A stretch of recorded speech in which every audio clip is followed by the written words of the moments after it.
السلام علیکم ورحمۃ اللہ۔ انسان کی زندگی میں جو پریشانیاں اور ٹینشنیں اور دکھ اور غم جو آتے ہیں، ان کی ایک بہت بڑی وجہ وہ لوگوں کا رویہ اور برتاؤ ہوتا ہے۔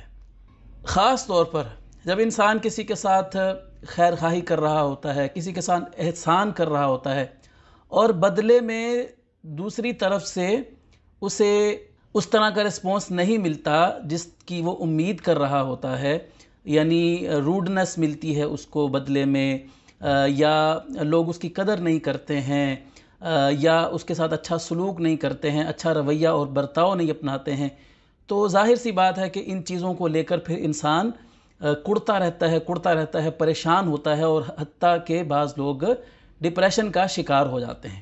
تو اس کا علاج کیا ہے؟ قرآن مجید ہمیں اس کا بڑا زبردست قسم کا علاج بتاتا ہے۔ دیکھیں، اللہ کے رسول صلی اللہ علیہ وسلم نے لوگوں کے ساتھ جیسا اچھا سلوک کیا، ہم اس سے اچھے سلوک کا تصور بھی نہیں کر سکتے ہیں۔ آپ علیہ السلام نے لوگوں کی جتنی خیر خواہی کی،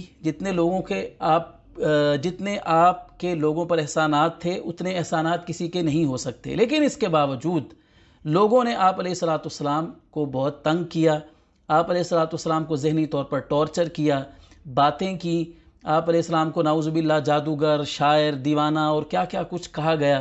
تو ظاہر سی بات ہے کہ آپ علیہ السلام بھی ان چیزوں کو لے کر پریشان ہوئے۔ تو اللہ رب العزت نے قرآن مجید کے بہت سارے مقامات پر آپ علیہ السلام کو تسلی دی۔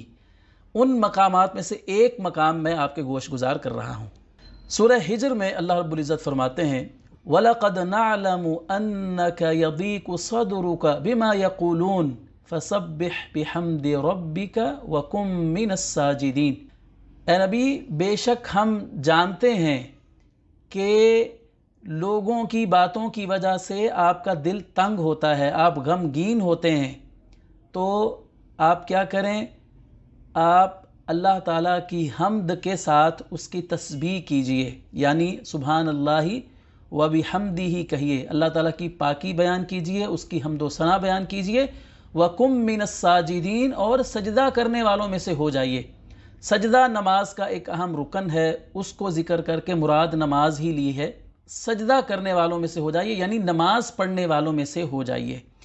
گویا کہ اس آیت کریمہ میں اللہ رب العزت نے پریشانی، غم، ٹینشن کو دور کرنے کا ہمیں طریقہ بتا دیا ہے، اور وہ کیا ہے؟ اللہ تعالیٰ کا ذکر کرنا، اس کی پاکی بیان کرنا، اس کی حمد و ثنا کرنا، اور دوسرے نمبر پر نماز پڑھنا۔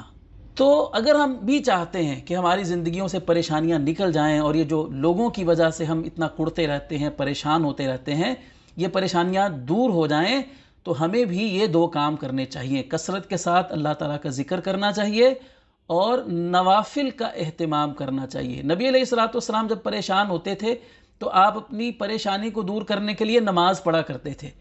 تو ہمیں بھی نماز کا اور اللہ کے ذکر کا سہارا لینا ہے اپنی زندگیوں سے پریشانیوں کو، ٹینشنوں کو بھگانے کے لیے۔